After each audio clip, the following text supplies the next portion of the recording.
भी ऐसा जीवन जीना है कि धरती न छूटे। भजन और भोजन ये दोनों धरती पर कीजिए, आप निरोगी होंगे। कमर में जिंदगी में कभी दर्द ही नहीं होगा। हफ्ते में एक दिन जमीन में सोइए, धरती में सोइए, बिल्कुल अपना आसन धरती पर लगाइए। आप स्वस्थ हैं तो आप भोजन भी जमीन पर।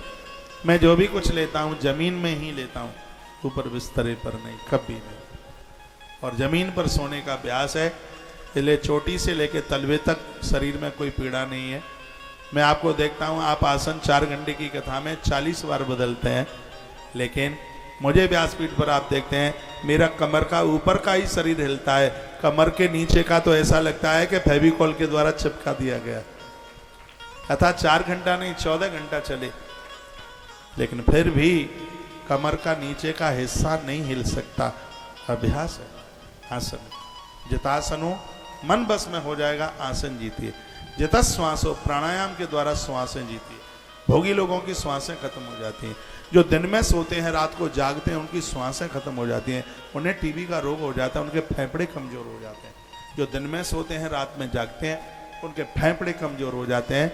आपका बेटा रात की ड्यूटी करता है कहीं बाहर, तो कहिए बेटा एक बार के लिए पैसा भले ही कम मिल जाए, लेकिन ड्यूटी तो दिन की ही होनी चाहिए। परमात्मा ने रात सोने के लिए और दिन जागने के लिए, तो प्रकृति के रूल को हम उसके साथ में खिलवाड़ न करें। जो 9 से 10 के बीच में सो जाते हैं उनका जीवन है डायमंड हीरा। 9 से 10 के बीच में आप सो गए तो आप अनमोल हीरा हैं, और 10 से 10:30 के बीच में आप सो गए हैं तो आप गोल्ड हैं, सोना है। 10 से 10:30 के बीच में तो आप सोना है। अब पसंद कीजिए आप क्या चाहते हैं। 10:30 से लेकर आप 11 बजे तक सो जाते हैं तो आपका जीवन पीतल है, 600 रुपया किलो की पीतल। 10:30 से 11 के बीच में आप सो जाते हैं तो आपकी लाइफ बस पीतल है। और आप 11 बजे के बाद सोते हैं तो आपका जिंदगी 60 रुपया किलो का लोहा बन गया है बस। और मैं तो कहूंगा कि अपने जीवन को डायमंड बनाइए, हीरा बनाइए अपनी जिंदगी को।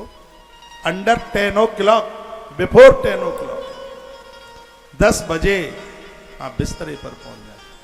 अपना जीवन देखिए, और सुबह भोर में 3:22 से लेके 3:42 तक का जो 20 मिनट का जो समय है वो ब्रह्म मुहूर्त का, ईश्वर का दर्शन करा देगा। ये समय है सिर्फ 20 मिनट है 24 घंटे में। 3:22 से लेकर 3:42 तक का जो समय है वो बड़ा अद्भुत है अपने आप में। ईश्वर से डायरेक्ट बातें कराएगा। उस समय पेड़ आपसे बात करते हैं, उस समय हवा आपसे बात करती है, उस समय प्रकृति आपसे बात करती है, उस समय आकाश आपसे बात करता है। लेकिन ये समय रोज ऐसे ही निकल जाता है और उस समय की आपने परवाह नहीं की है, उस समय को आप समझ ही नहीं पाए।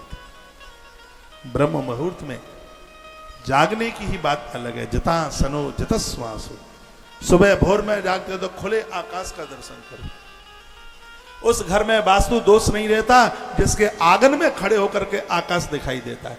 और पहले घर ऐसे ही बनाए जाते थे, आंगन खाली होता था, आंगन में कोई दीवार नहीं होती थी। आंगन में खड़े होते तो अंबर आकाश दिखाई देता था, लेकिन वो सब अब नहीं रहा है। मत्स्य पुराण में लिखा है, वर्णन है, जिसके आंगन में तुलसी की पूजा होती है उसके पितर प्रसन्न हो जाते हैं, उसके घर में किसी भी प्रकार का कोई दोष नहीं रहता। चलो अब आंगन नहीं है तो छत पर चढ़ करके तो आप अंबर आकाश का दर्शन कर सकते हैं। आकाश नहीं है तो घर के बाहर निकल करके तो अंबर आकाश का दर्शन आप कर सकते हैं। इससे आपके स्वास्थ्य को लाभ मिलेगा। प्रातः की ओस यदि देह के ऊपर पड़ जाए उस व्यक्ति को कभी कुष्ठ रोग नहीं हो सकता, उसको कभी चर्म रोग की बीमारी नहीं हो सकती। प्रातः का जागना इतना आनंद देता है। मैं जहां रुका हूं, सेवा कुंज में रुका हूं, इतना आनंद होता है। सुबह भोर में सब घूमता रहता हूं, पेड़ों से बातें करता रहता हूं, पेड़ों से लिपट लिपट करके बात करता हूं और कहता हूं भाई साहब तुम कैसे हो, पता नहीं पागल हो गया हूं क्या बात है, पर कपड़े तो नहीं फाड़ते। मैं पीपल को आज बोल रहा था, दादा पीपल कर दो कृपा हमारे ऊपर। मैं उन्हें बोल रहा था दादा पीपल कर दो कृपा हमारे ऊपर, हमें आपकी आवश्यकता है। रोज पीपल का पत्ता ऐसे घिसो अपने माथे पर लगाओ, कपोलों पे लगाओ, माथे में दर्द नहीं रहेगा कभी। ऐसा अग्नि पुराण में लिखा। ये तस्वीरें आप देख रहे हैं, यहीं की देख रहे हैं। जा मैं आपका थैंक यू बोलता हूं, धन्यवाद बोलता हूं। आपने हमारी रुकने की व्यवस्था बहुत बढ़िया करी है। आपके 100 में से 100 नंबर है पूरे। इतना बढ़िया स्थान है जहां पर पीपल से बात होती है, जहां पर बबूल से बात होती है। बबूल तो बड़ा अद्भुत यार है। वो कहता है कि मेरी दांतुन कर, मैं बुढ़ापे में भी दांत नीचे टपकने नहीं दूंगा। नीम की पत्तियां रोज खाता हूं उधर। नीम की पत्तियां आपके बालों को नहीं गिरने देंगी। नीम की पत्तियां चांद को गंजी नहीं होने देंगी। नीम की पत्तियां ये वैक्सीन लगने के तत्पश्चात बाल बहुत टूट रहे हैं लोगों के, बाल झड़ रहे हैं। ये 5-4 पत्तियां नीम की आप खाते रहे, ऊपर गुनगुना पानी पीते रहे। गर्भाकालीन नारी नीम की पत्तियां ना ले, नहीं तो गर्भ स्राव की स्थिति हो सकती है। नीम की पत्ती स्वास्थ्य के लिए बहुत फायदेमंद है। चर्म रोग खत्म करती है, बालों को टूटने से बचा लेती है नीम की पत्ती। तो पेड़ों से आप प्रीति कीजिए, उनसे स्नेह कीजिए। इनको मारिए मत, इनको काटिए मत, इनसे मिलिए, इनसे मिलिए। एक बार मुझे बुखार आ गया और कई दिन हो गए थे, वैसे भगवान की कृपा से आता नहीं है, तब आ गया और वो कैसे भी जावे नहीं। एक महात्मा जी मुझे मिले और वो कहते हैं बुखार चला जाएगा, किसी पेड़ से लिपट करके बोल देना कि अब मुझसे बुखार सहन नहीं होता है, तुम हमारे बुखार को ले लो। आश्रम से थोड़ा आगे श्यामकुटी के पास एक पेड़ था, पीपल का ही था। तो मैंने कहा कि अब बुखार हमसे सहन नहीं होता है, हमारे बुखार को तुम ले लो। आप विश्वास करें, पीपल देवता ने हमारा बुखार ले लिया और बिना दवाई के हाल ही बुखार चला गया, और पहले दवाई से भी नहीं जा रहा था। इन वृक्षों से प्रीति करें, आप प्रेम करें, आप इनको अपना माने। महाभारत के वन पर्व में लिखा है, हो सकता है कि पिंडदान करने के लिए परिवार के लोग वंशधर ना जाएं, लेकिन वन पर्व में लिखा है जिसने वृक्ष लगाए हैं वो अपने दाता का पिंडदान करने के लिए मनुष्य शरीर धारण करके वो पेड़ गया जी तक पहुंचते हैं। ऐसा पितामह भीष्म ने राजा युधिष्ठिर को ये बात कही। वृक्षों के प्रति सुबह घूमिए, टहलिए, इस पर्यावरण का आनंद लीजिए। इन्हें मारिए, काटिए मत, इनको लगाइए, पेड़ लगाइए, वृक्ष लगाइए। आज अंधाधुंध पेड़ कट रहे हैं। आप तो बड़े बड़भागी हैं कि आप दिल्ली के जाम से बचे, आप दिल्ली के धुएं से बचे, आप बड़े भाग्यशाली हैं। मुझे यहाँ पर तो 70-75 के लोग अब 50 के नजर आते हैं। मैं जय किशन जी को मैं पूछ रहा था, मित्तल जी को, आज इन्होंने दीक्षा ली। मैंने इनको पूछा कि आपकी उम्र कितनी हो गई है। मैं वैसे पूछता नहीं हूँ, लेकिन मेरा मन नहीं माना और मैंने इनको पूछ लिया। तो ये मुझे कहते हैं कि मैं 70 प्लस का हो गया। मुझे लग रहा, अरे आप तो अभी 49 के लग रहे हैं देखने में। तो है यहाँ के वातावरण का असर है। हमारे यहाँ तो 70 में लोग दिल्ली के आसपास तीर कमान बन गए हैं, बिल्कुल बिल्कुल झुक गए हैं, बिल्कुल गिर गए हैं नीचे, उनसे नहीं चला जाता बिल्कुल भी। 70 की उम्र में वो तो बिल्कुल रिटायरमेंट हो गया है उनका। यहाँ के पर्यावरण का प्रभाव है, यहाँ की हवा का प्रभाव है। यहाँ की हवा में दूषणता नहीं है। हमारा वो संस्कार टीवी से वो भाई है, मैंने पूछा भैया बाल कैसे कम हो गए, तो वो बोलता है दिल्ली का पानी खतरनाक है, इसलिए दिल्ली के पानी में प्रदूषण है, इसलिए बाल चल जा रहे हैं, इसलिए बाल उड़ रहे हैं।